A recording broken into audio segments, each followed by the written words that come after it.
আমার পথ আদর্শ কোরআন শিফার নূর কোরআন কোরআন। আলহামদুলিল্লাহি রাব্বিল আলামিন ওয়াসসালাতু ওয়াসসালামু আলা সাইয়্যিদিল মুরসালিন আম্মা বা'দ ফাআউযু বিল্লাহি মিনাশ শাইতানির রাজীম বিসমিল্লাহির রহমানির রহিম। আসসালাতু ওয়াসসালামু আলাইকা ইয়া রাসূলুল্লাহ ওয়া আলা আলিকা ওয়া আসহাবিকা ইয়া হাবিবাল্লাহ। আসসালাতু ওয়াসসালামু আলাইকা ইয়া নবিয়াল্লাহ ওয়া আলা আলিকা ওয়া আসহাবিকা ইয়া নূরাল্লাহ। প্রিয় ইসলামী ভাইরা এবং মাদানী চ্যানেলের দর্শকবৃন্দ, আরও একবার আপনাদের নিকট উপস্থিত হয়েছি মাদানী চ্যানেল বাংলার ধারাবাহিক অনুষ্ঠান, যার নাম হচ্ছে কুরআনী সূরার ফজিলত। দর্শকবৃন্দ, যারা আমাদেরকে এই মুহূর্তে যে যেখান থেকে দেখছেন বা শুনছেন, আপনাদের সকলকে জানাই আন্তরিক শুভেচ্ছা এবং অভিনন্দন।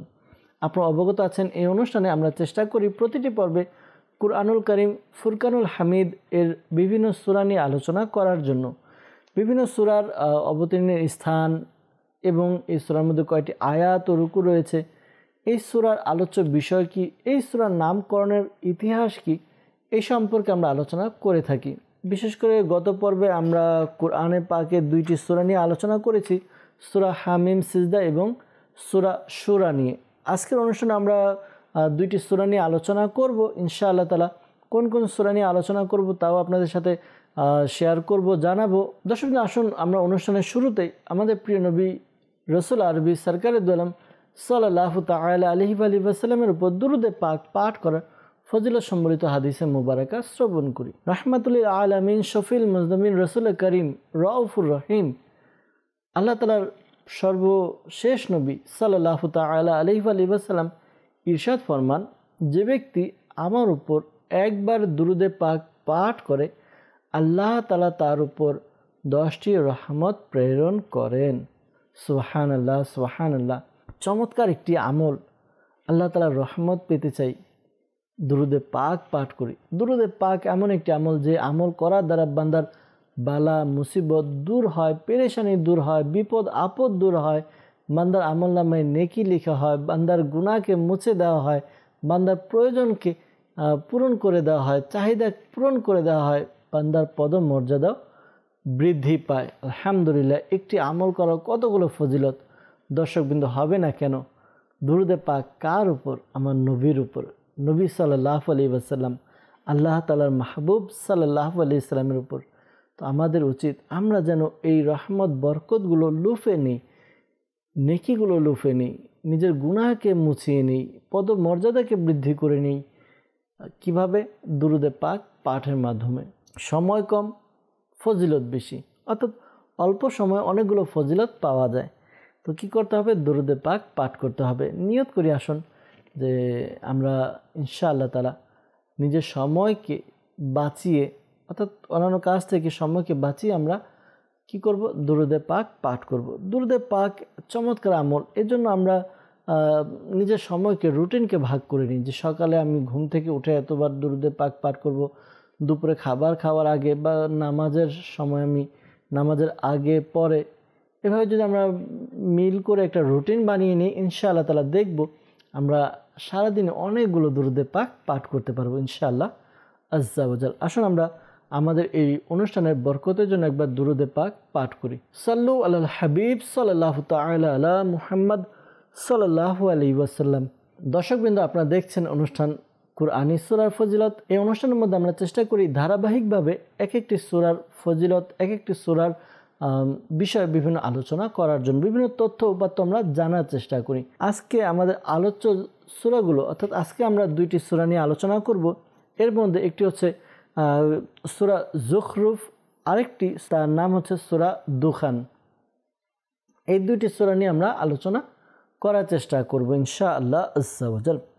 সূরা যুখরুফ এর মধ্যে কয়টি আয়াত রয়েছে, কয়টি রুকু রয়েছে, এটি কোথায় অবতীর্ণ হয়েছে, যুখরুফ শব্দের অর্থ কী, যুখরুফ এই সূরার নাম যুখরুফ কেন রাখা হলো, এই সূরার ফজিলত কি রয়েছে, এই সূরার মধ্যে আলোচ্য বিষয় কি কি, এই সকল সম্পর্কে আমরা আজকে শ্রবণ করব ইনশাআল্লাহ আজ্জা ওয়া জাল। এরপর আমরা সূরা দুখান সম্পর্কে শ্রবণ করব। সূরা দুখান কোথায় অবতীর্ণ হয়েছে, এর মধ্যে কয়টি আয়াত রয়েছে, সূরা দুখান এর নাম দুখান কেন হলো, পাশাপাশি সূরা দুখান এর ফজিলত হাদিসে পাকে কি এসেছে তা আমরা শুনব ইনশাআল্লাহ আজ্জা ওয়া জাল। সাল্লু আলাল হাবিব সাল্লাল্লাহু তাআলা আলা মুহাম্মদ সাল্লাল্লাহু তাআলা আলাইহি ওয়াসাল্লাম। দর্শকবৃন্দ, প্রথমে আমরা আলোচনা করব সূরা যুখরুফ সম্পর্কে। যুখরুফ নিয়ে আলোচনা করব, এরপর ইনশাআল্লাহ তাআলা সূরা দুখান নিয়ে আলোচনা করব। আমরা যদি আলোচনা করি সূরা যুখরুফ নিয়ে, আর সর্বপ্রথম আসবে যে এই সূরা কোথায় অবতীর্ণ হয়েছে। তো তাফসিরে খাজিনের মধ্যে রয়েছে যে সূরা যুখরুফ এটি মক্কায়ে মুকাররমায় অবতীর্ণ হয়েছে। অবতীর্ণের দিক দিয়ে এই সূরাটি মাক্কি, মক্কা শরীফে অবতীর্ণ হয়েছে। এই সূরার মধ্যে কয়টি আয়াত রয়েছে, কয়টি রুকু রয়েছে বর্ণিত হয়েছে। এই সূরার মধ্যে 89টি আয়াতে মোবারকা এবং 60টি রুকু রয়েছে। সূরা যুখরুফ শব্দের অর্থ কী? সূরা যুখরুফ শব্দের অর্থ হচ্ছে স্বর্ণ। এছাড়া কোনো জিনিসের সৌন্দর্য, এই সৌন্দর্যকে যুখরুফ বলা হয়। আর এই সূরার 35 নম্বর আয়াত, এই আয়াতে কারিমার মধ্যে একটি শব্দ রয়েছে যুখরুফ। তো এই শব্দের সাথে মিল রেখে, এই শব্দের সাথে সামঞ্জস্যতা রেখে এই সূরার নামকরণ করা হয়েছে সূরা যুখরুফ। আমরা জানলাম এই সূরা কোথায় অবতীর্ণ হয়েছে, কয়টি আয়াত রয়েছে এবং এই সূরার নামের অর্থ এবং নামকরণের ইতিহাস আমরা জানলাম।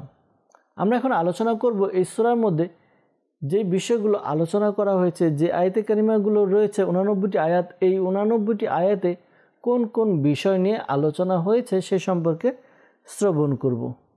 যদি আমরা দেখি দর্শকবৃন্দ, সূরা যুখরুফের মূল আলোচ্য বিষয় কি, মূল বিষয়বস্তু কি, তাহলে কিতাবের মধ্যে বর্ণিত হয়েছে যে এই সূরার মূল যে আলোচ্য বিষয়, ওই বিষয়বস্তু হচ্ছে আল্লাহ তাআলা একত্ববাদের উপরে ঈমান আনা এবং তার সাথে অর্থাৎ আল্লাহ তাআলার সাথে কারো শরীক না করা, অর্থাৎ অংশীদার না বানানো।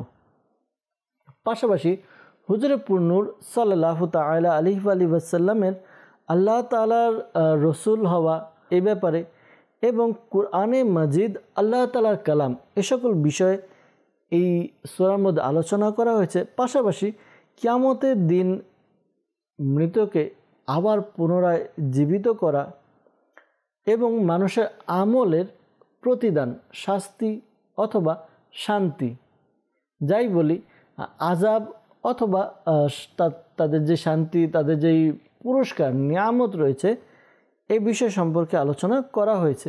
পাশাপাশি আরও কিছু বিষয় এই সূরার মধ্যে আলোচনা করা হয়েছে। যদি আমরা দেখি তাহলে এই সূরার শুরুর দিকে এই বিষয়ে আলোচনা করা হয়েছে যে কুরআনুল করিম, ফুরকানুল হামিদ, কুরআনে মাজিদ, এটি আরবি ভাষায় আল্লাহ তাআলা অবতীর্ণ করেছেন। কুরআনের ভাষা আরবি, আর এটার মধ্যে অর্থাৎ আরবি ভাষায় অবতীর্ণ করার হিকমত, রহস্য কি তাও বলা হয়েছে। যে অর্থাৎ যেহেতু এই কুরআন এর সাহিবে কুরআন আমাদের প্রিয় নবী সাল্লাল্লাহু আলাইহি ওয়াসাল্লাম আরবে জন্মগ্রহণ করেছেন। তো যেহেতু আরবে জন্মগ্রহণ করেছেন, আগমন করেছেন, তো ওই সাথে মিল রেখে কি করা হয়েছে, এর হুকুম আহকাম যেন আরবরা সহজে বুঝতে পারে, আল্লাহ নবী সাল্লাল্লাহু আলাইহি ওয়াসাল্লাম সহজে যেন আরবদের মাঝে ইসলামী বিধানকে পৌঁছে দিতে পারেন, এজন্য কোরআনে পাক আরবি ভাষায় অবতীর্ণ হয়েছে। এছাড়া আর কি আলোচনা করা হয়েছে, আমরা যদি এই সূরার অনুবাদ তাফসির পাঠ করি তাহলে জানতে পারবো আমরা যে এই সূরার মধ্যে আম্বিয়া কিরাম আলাইহিমুস সালামের ব্যাপারে তাদের উম্মত যারা ছিল, তাদের গোত্র কম যারা ছিল, তারা কি করতো, বিভিন্ন উপহাস ঠাট্টা করত।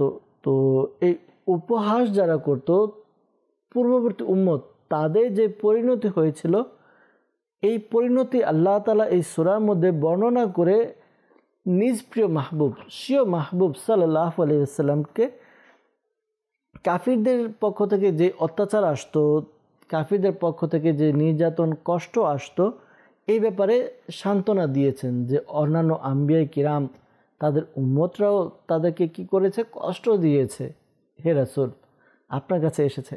তো সান্ত্বনা দিয়েছেন আল্লাহ তাআলা তার প্রিয় হাবিব সাল্লাল্লাহু আলাইহি ওয়াসাল্লামকে যে তার পূর্ববর্তী উম্মতরাও এরকম কষ্ট করেছেন, আর তাদের পরিণতি কী হয়েছিল এটাও কোরআনে পাকে এই সূরার মধ্যে বর্ণিত হয়েছে। আর এই ব্যাপারে সান্ত্বনা দেওয়া হয়েছে যে আপনাকে যারা কষ্ট দিবে, আপনার সাথে যারা খারাপ ব্যবহার করবে তাদের পরিণতিও পূর্ববর্তী উম্মতের মতো হবে। পাশাপাশি যারা মক্কার অমুসলিম, মক্কার কাফির, মক্কার অমুসলিম যারা, তাদেরকে ভীতি প্রদর্শন করা হয়েছে যে পূর্ববর্তী উম্মত যারা তার নবীদের অস্বীকার করেছে, নবীদেরকে নিয়ে হাসি ঠাট্টা করেছে, তাদের অবস্থা কি হয়েছে এটা জানান দিয়েছেন। তোমরা এমন করিও না, তাহলে তোমাদের অবস্থা পূর্ববর্তী উম্মতের মতো হবে।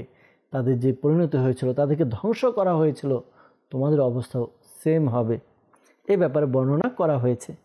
এছাড়া এই সূরার মধ্যে আল্লাহ তাআলার কুদরতের দলিল দেওয়া হয়েছে।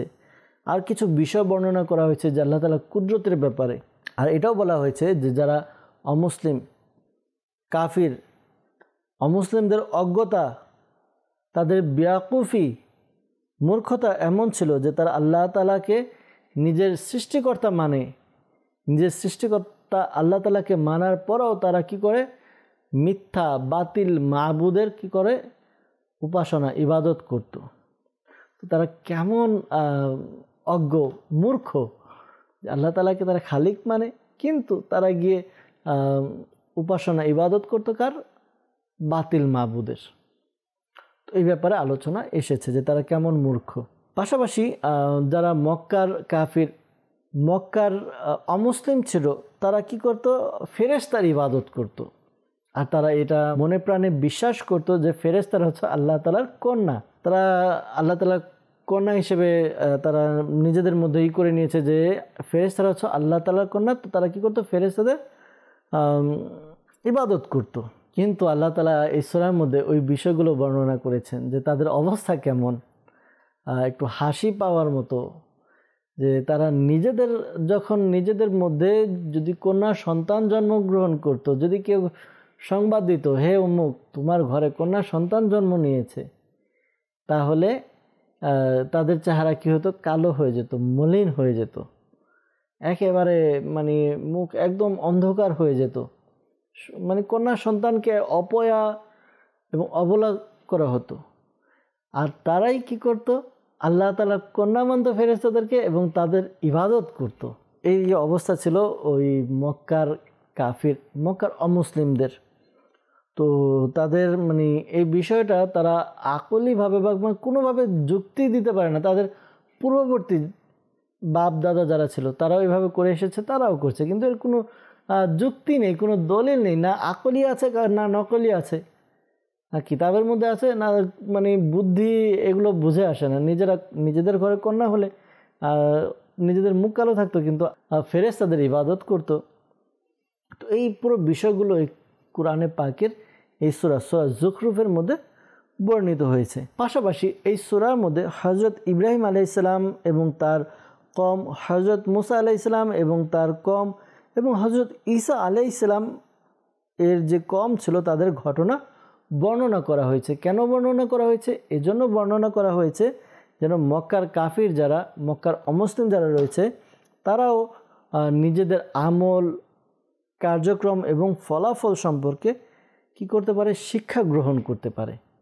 যে অন্যান্য আম্বিয়া কিরাম এবং তাদের কমের ঘটনা, কম কি করেছিল আর আল্লাহ তাআলা তাদের পরিণতি কি করেছেন, ঠিক তেমনি আমরা কেমন করছি, আল্লাহ তাআলা আমাদের সাথে কেমন করবে, এই ঘটনাগুলো থেকে শিক্ষা নেওয়ার জন্য তাদের ঘটনা বর্ণনা করা হয়েছে। পাশাপাশি হুজুর নূর সাল্লাল্লাহু আলাইহি ওয়াসাল্লামের উপর ওহী অবতীর্ণ হওয়ার ব্যাপারে মক্কার যারা অমুসলিম ছিল তাদের যেই এতরা ছিল, অভিযোগ ছিল, ওই অভিযোগের জবাবও এই সূরার মধ্যে দেওয়া হয়েছে। কাফের অমুসলিমরা তারা বলতো যে না, কোনো ওহী অবতীর্ণ হয় না, নিজের বানানো, তো এই সকল বিষয়ের জবাব দিয়েছেন। পাশাপাশি এই সূরার মধ্যে আরও যে বিষয়গুলো অবতীর্ণ হয়েছে বা বর্ণনা করা হয়েছে তা হচ্ছে যে দুনিয়ার যে সাজসজ্জা সরঞ্জাম রয়েছে, সৌন্দর্য রয়েছে, এটি আল্লাহ তাআলার বারগাহে এর কোনো দামই নেই, একেবারে তুচ্ছ। সমস্ত দুনিয়া এবং দুনিয়ার ভিতরে যা আছে সব কিছু আল্লাহ তাআলার কাছে মূল্যহীন, একেবারে মূল্যহীন। এবং আখিরাতের নিয়ামত যে রয়েছে এটা শুধুমাত্র পরহেজগার যারা, তাদের জন্য। তো এই বিষয়ে আলোচনা করা হয়েছে। পাশাপাশি এই সূরার মধ্যে আর কি আলোচনা করা হয়েছে আসুন আমরা শ্রবণ করি। এই সূরার মধ্যে বর্ণনা করা হয়েছে কোরআন কোরআনের হিদায়ত থেকে, অর্থাৎ কোরআন যে মানুষকে হিদায়ত করে, এই হিদায়ত থেকে যারা মুখ ফিরিয়ে নেয় এবং আল্লাহ তাআলাকে আযাবে লিপ্ত হতে না হয়, তো এই আযাবে লিপ্ত হওয়া, আযাবে লিপ্ত না হওয়া, এইটার একটা ভয় ডর মক্কার অমুসলিমদের কাছে ছিল না। যে আল্লাহ তাআলার কোরআনের হিদায়ত আমাদের কাছে আছে, আমরা হিদায়ত নেইনি, তো আমাদের কি করা হবে, কঠোর আযাব দেওয়া হবে। তো তারা এই ব্যাপারে কি করতো, মানে একেবারে ভয় ডরহীন ছিল। তো যারা এরকম করবে, আল্লাহ তাআলা তাদের জন্য একজন শয়তান নির্ধারণ করে দিবে, যারা কি করবে, দুনিয়ার মধ্যে তার সাথে থাকবে, তাকে নেক আমল করা থেকে বিরত রাখবে এবং হারাম কাজের মধ্যে তাদেরকে কি করবে, মশগুল করে দিবে এবং ওই লোক গোমরাহ হয়ে যাবে। আর সে এটা মনে করতে থাকবে যে সে কি হিদায়াত প্রাপ্ত, তাকে হিদায়াত থেকে বিচ্যুতি করে দেওয়া হবে, কিন্তু সে ভাববে সে হিদায়াত প্রাপ্ত। এমনকি ওই আখিরাতের মধ্যেও ওই শয়তানকে তার সাথে লাগিয়ে দেওয়া হবে, তার সাথে থাকবে। আর আখিরাতের মধ্যেও ওই শয়তান তার সাথী হবে, সঙ্গী হবে।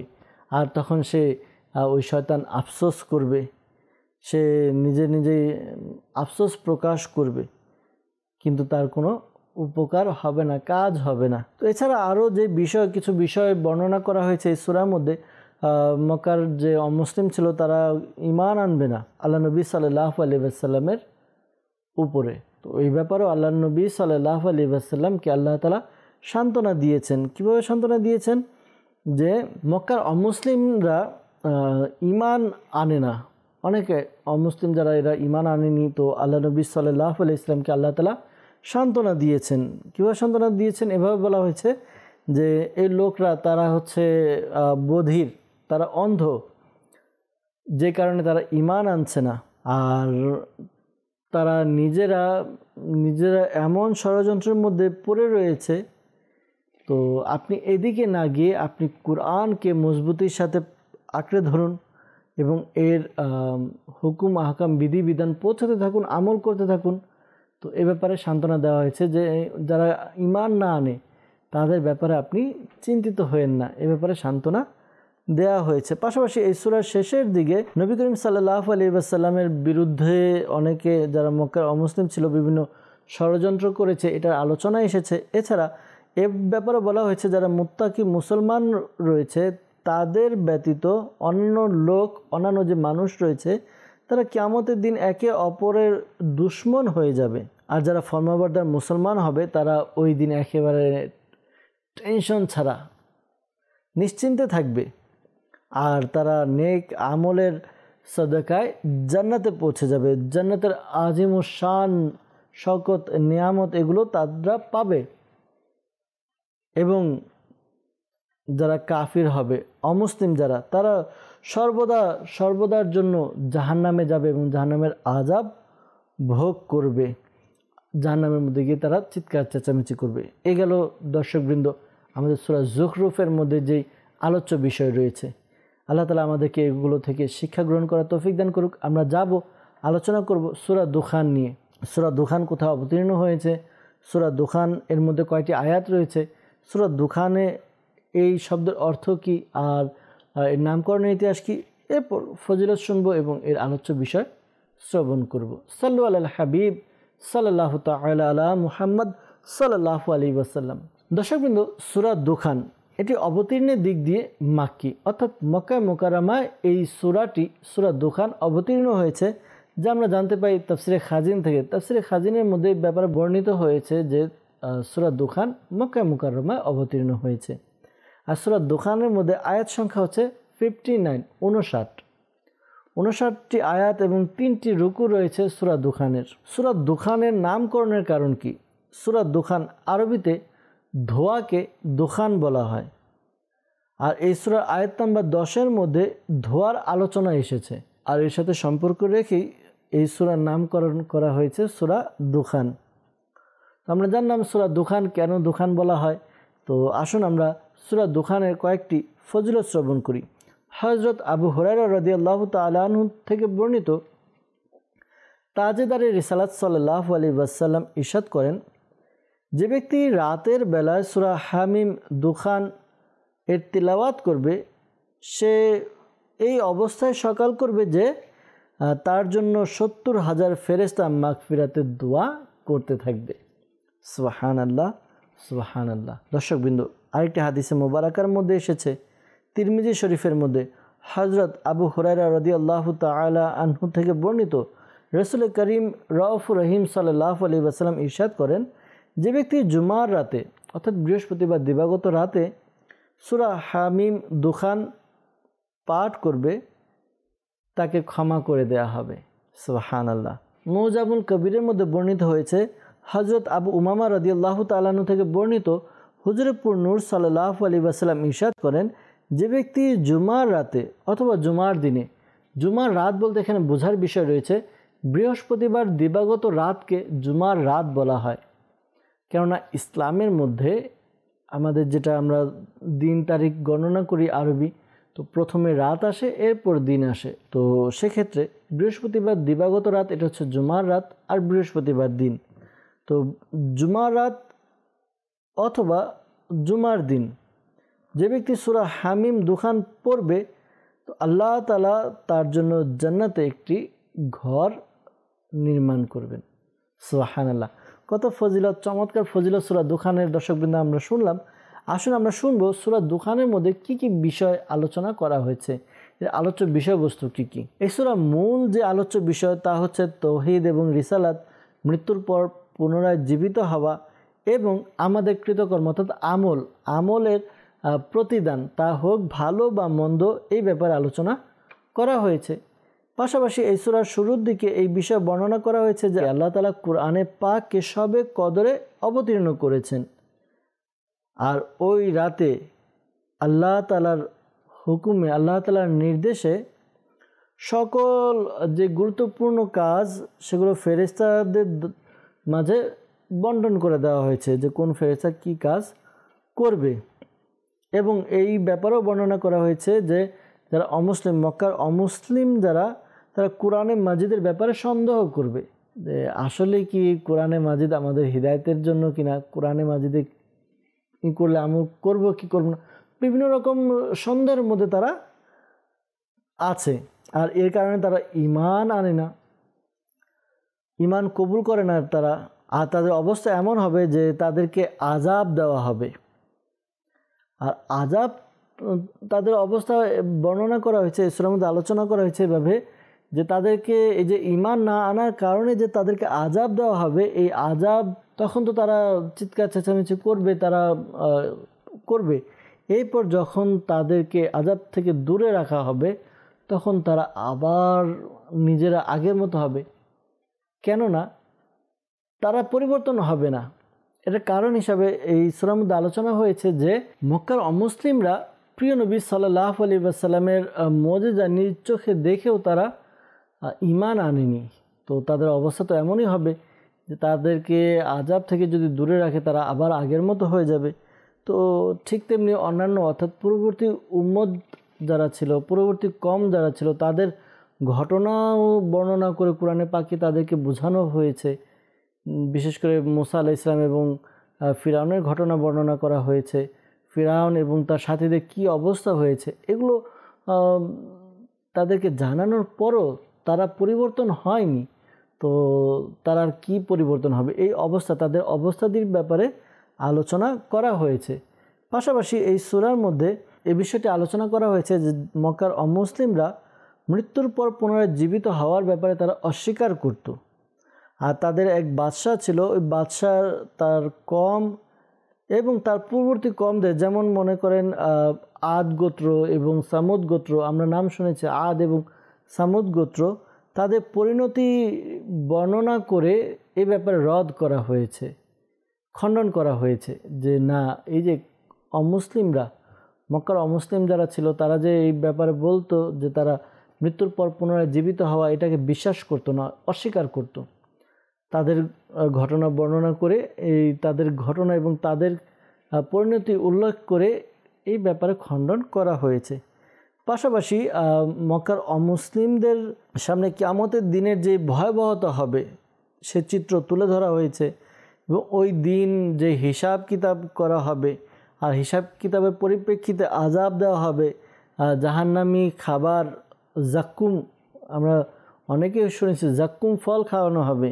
ওই জাক্কুম ফলের আলোচনা এসেছে, জাক্কুম ফলের ব্যাপারে বলা হয়েছে। এবং এই সূরা শেষের দিকে নেক লোক যারা নেক আমল করবে, যারা তাদের ঠিকানা এবং যারা মন্দ কাজ করে তাদের ঠিকানা কোথায় হবে সে ব্যাপারে বলা হয়েছে। এবং নেককার লোকদের ব্যাপারে বলা হয়েছে তারা কীভাবে খুশি হয়ে যাবে, আনন্দিত হবে ওই দিন। এবং যারা মন্দ লোক থাকবে, মন্দ আমলকারী যারা হবে, তারা অত্যন্ত ভয়াবহ আযাবের দ্বারা তারা ভীত সন্ত্রস্ত হবে এবং তাদেরকে ওই কাজে লাগিয়ে দেওয়া হবে, অর্থাৎ তাদেরকে জাহান্নামে রেখে দেওয়া হবে। এই বিষয়গুলো নিয়ে আলোচনা করা হয়েছে। তো দর্শক বিন্দু, আমরা মোটামুটি 2টি সূরা নিয়ে আলোচনা করলাম আজকে। এই 2টি সূরা থেকে আমরা বেশ কিছু বিষয়ও জানতে পারলাম। আজকে আমরা 2টি সূরা নিয়ে আলোচনা করেছি, সূরা যুখরুফ এবং সূরা দুখান। এই 2টি সূরা থেকে আমরা বিভিন্ন বিষয় জানতে পারলাম। আল্লাহ তাআলা আমাদেরকে এগুলো মনে রাখার, এর উপর আমল করার তৌফিক দান করুক। আপনাদের কাছে অনুরোধ, প্রতিটি পর্বে চেষ্টা করি করার জন্য কুরআনি ঘটনাগুলো আমরা জানার চেষ্টা করি। মাদানী চ্যানেলেও কুরআনি ঘটনা নিয়ে বিভিন্ন অনুষ্ঠান হয়ে থাকে। মাকতাবাতুল মদিনা কর্তৃক প্রকাশিত কিতাবও রয়েছে, আপনারা সংগ্রহ করুন, অধ্যয়ন করি, তাহলে আমরা জানতে পারবো, সেখান থেকে আমরা শিক্ষা নিতে পারবো। আল্লাহ তাআলা আমাদেরকে বুঝার তৌফিক দান করুক। দর্শকবৃন্দ, আগামী পর্বে অন্যান্য সূরার বিভিন্ন বিষয়, বিভিন্ন তথ্যপাত্র নিয়ে উপস্থিত হব, আপনাদেরকে জানানোর চেষ্টা করব। ততক্ষণ পর্যন্ত আপনারা ভালো থাকুন, সুস্থ থাকুন, মাদানী চ্যানেলের অন্যান্য অনুষ্ঠানগুলো দেখতে থাকুন। সাল্লু আলাল হাবিব সাল্লাল্লাহু তাআলা আলা মুহাম্মদ সাল্লাল্লাহু তাআলা আলাইহি ওয়াসাল্লাম। আমার পথ আদর্শ কুরআন শিফা